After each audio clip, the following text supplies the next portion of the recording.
Hey everyone, Rob Van Dyson here again. Today is the 29th of August, 2021, and once again I'm out here in my backyard.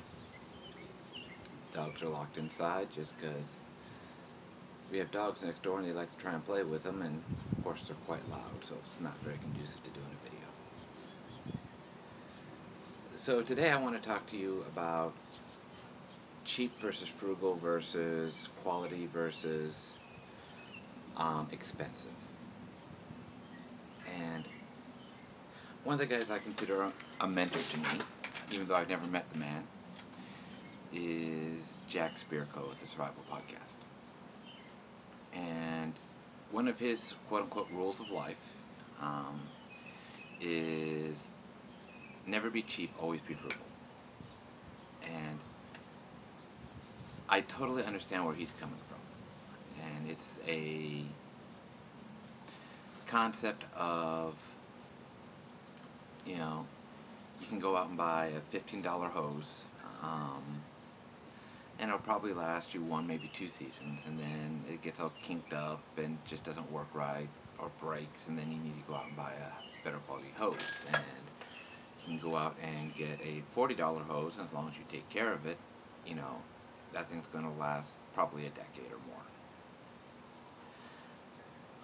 And I totally understand where he's coming from. Though, in my opinion, there are times where there is a time for cheap, And I think if you sat him down and presented this to him, he'd probably agree, though I'm not going to speak for him. And there are actually several times, I think, that it's appropriate to be cheap, If you're buying something for just a one use, you're going to use it for a little bit of time, for one use, then it really doesn't make sense to go out and buy the $40 hose. Go out and buy the $15 hose. Now, the argument could be made that that's being frugal because you're not putting additional money that you don't need to put in. But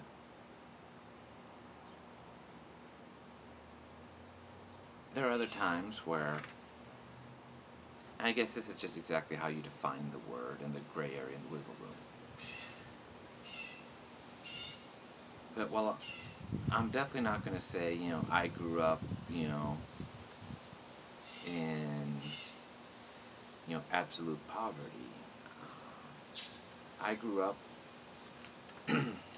with a single mom, and she worked hard, she got her education, she actually started making some good money, but we were never rich, We were never flush with money, and, oftentimes I'd be wearing, while my clothes might have been new, they weren't good quality, or the best quality. I definitely never had designer clothes. I definitely, all my friends were going out and getting, game consoles and Nintendos, to date myself a little bit.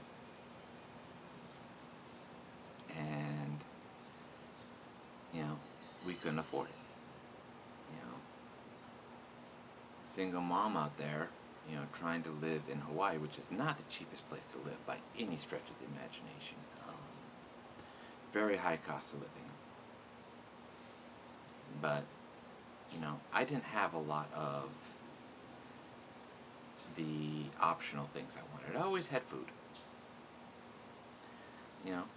A lot of times the food, I wasn't eating steak every day, but I always had food. I always had clothes, but I couldn't always go on all the trips that I wanted to go on, There might be a field trip that I couldn't go on just because of finances and stuff like that. And then I grew up, and due to some poor decisions and that kind of stuff, put myself in some financial, unstable positions where I was spending more than I made. Then, of course, you have to dig yourself out of that, and then a few times I'd dive right back in. So, basically to say, I've never been flush with cash. And a lot of times my options were the cheap or not at all. That's not exactly what I want to talk about.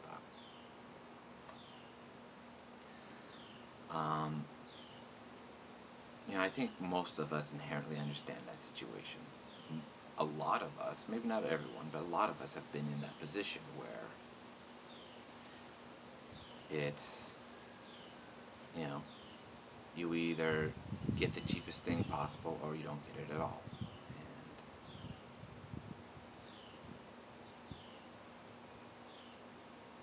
And excuse me. So what am I trying to say?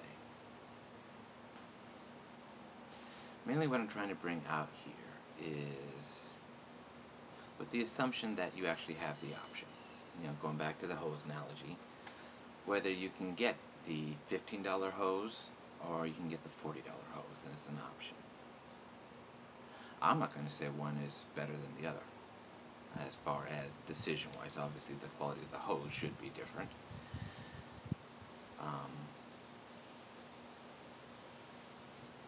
But with everything, there's opportunity costs. You can go out and get the $40 hose. Well, that's a little more than twice as expensive as the $15 hose. Do you need a $40 hose? For me right now, the $15 hose will meet my needs. And if I take care of it, it might actually last me 2 seasons. Whereas Jack runs a farm. He actually has a lot of stuff growing, and he also has livestock he needs to take care of. He's cut back down to more of a hobby herd, but at one time he had over 100 ducks. And so the ability to transfer water was extremely important to him. So in that case, there was no way in the world he'd ever trust his livelihood to a $15 hose. It wouldn't make sense. It wouldn't be frugal. It'd be stupid, actually. But for me, with my backyard and for what I need to do, $15 hose works, and I actually have one.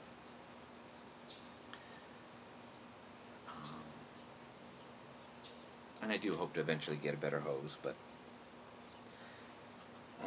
that's one of those things where I made a conscious decision. I could either not have a hose, save up, get the $40 hose. A lot of people will say, blanket statement, that's what I should have done. But I took that information and said, okay, I can get a $40 hose, I can get a $15 hose. What do I need to do with it? How important or how much of a crisis would it be if my hose stopped working? For me right now, not very. If I start doing some of the things I want to do around this property, then yeah, that actually might start becoming more and more important. Another thing where this actually comes up a lot, as many of you know, I'm a hobbyist blacksmith. I actually do kind of want to take this into more than just a hobby level and become a professional blacksmith. And one of the problems I had was, especially at the time I was thinking about doing this, when I first really started out, and I'm like, how much time, effort, can I make a living off of this? And we were really kind of just starting to come out of what I refer to as the Walmart effect. Now, I'm not blaming Walmart for this. Whatever your opinion of Walmart is, they're the best thing ever, the devil, doesn't matter. But Walmart was definitely a company that profited greatly from this effect, in that people started looking at their resources and say, why would I buy a $40 hose? I can get a $15 hose. And in my case, it'd be things like people looking at like, oh, I can go down to Walmart and I can get a chef's knife for $10, you know. Why the heck would I go out and pay $150 for a chef's knife? Well, anyone who does a large amount of cooking might not be able to justify $150 for a handmade custom knife, but they definitely ain't gonna be caught dead with that $10 Walmart knife because the quality isn't there. But the vast majority of the consumers, and this really comes down to consumerism, was like, hey, I can go pick up something for a lot cheaper that quote-unquote fulfills the same role, then why would I pay for something for a higher quality? Funny thing is, a lot of those people still would pay a higher price just because, while the quality might be the same, the tag says something different. It has a brand name or something on it. But they're like, why would I go pay extra money? Well, you know what? Going out and paying that extra money might not be right for the situation for you. Paying the extra money might be, something that's right for you. I have a good friend who was going through culinary school, and she put a lot of money into her knives. Those were the tools of her trade. And the cheaper knives weren't going to cut it.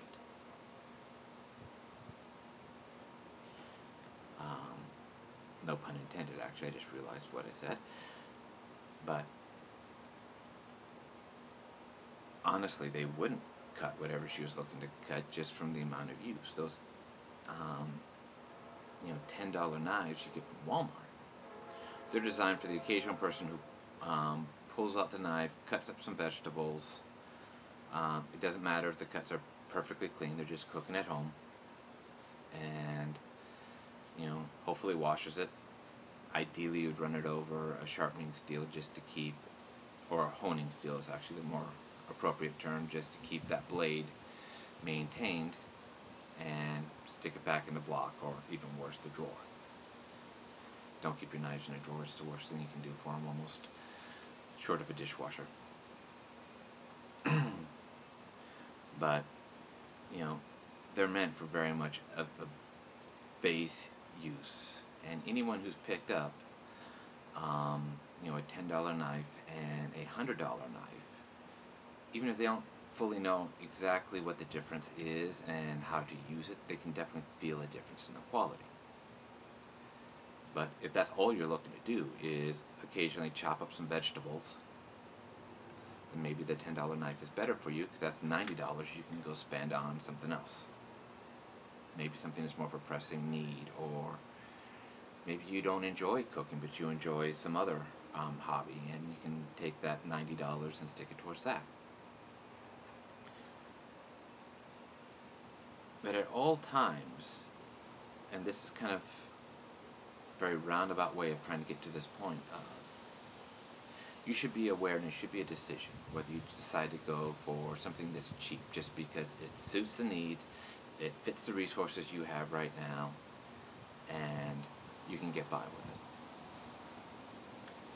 But be aware that that is a choice that you're making, and therefore you need to be aware of why you're making that choice. The dress shirts that a lot of times I wear, I refuse to buy my clothes from Walmart for two reasons. First, they almost never fit me. I'm about 6 foot, and my arm length is 34-35. I haven't measured my neck recently, but I'm usually right between a 16 and a half and a 17. When I was really heavy, I was getting up into the 17 and a half, 18 inch, but I've lost most of that weight. And so you'd pull up that shirt, and usually it would say small, medium, or large. Occasionally it would have, you'd be able to find one that still had, proper measurements for a shirt, neck and sleeve length. But even when you get one that would say 34-35, I put the shirt on, and with my arm extended, it would come to here, which is not where a shirt should end. It should end up here for a long sleeve dress shirt. And it would bother me. And so I'm like, okay, I'm never going to get shirts that actually truly fit, because they're trying to make this shirt as close to one size fits all as possible.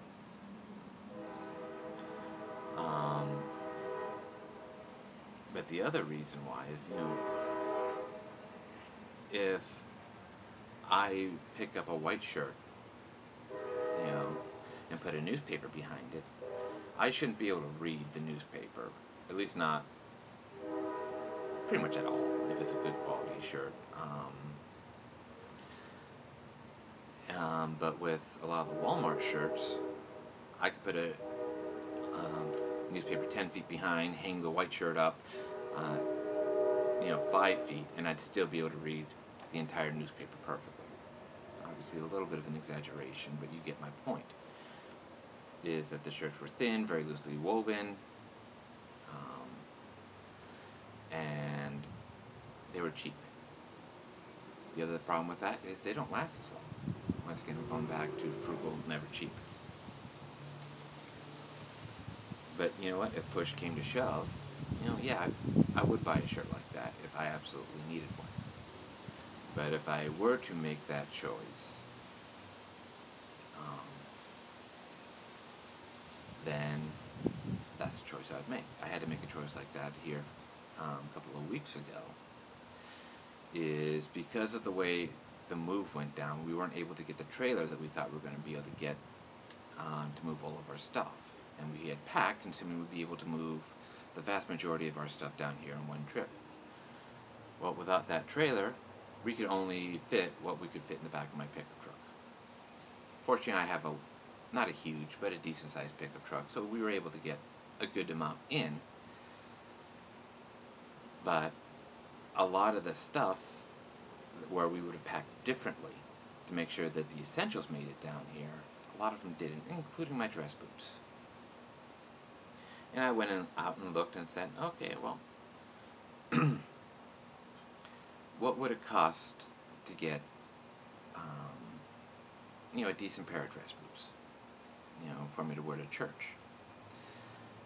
And the price was starting at about $140. And obviously, anyone who wears, good quality boots knows that that's definitely low end, and that price can get insanely high. Well, $160 was not the best allocation of our resources for a pair of dress boots. And my work boots, well, they look like work boots. They have stuff stained on them. They have gouges of leather that have been taken out and stuff like that. So, here I'd be in my suit with the big, clunky, dirty, scuffed up work boots. But what we were able to do is go out and get myself a pair of dress shoes from Walmart, because those were the resources that we had that we could pry away from other more important allocations. I could have bought the $140 boots, but that means we wouldn't have been able to afford other things that we didn't even were more important.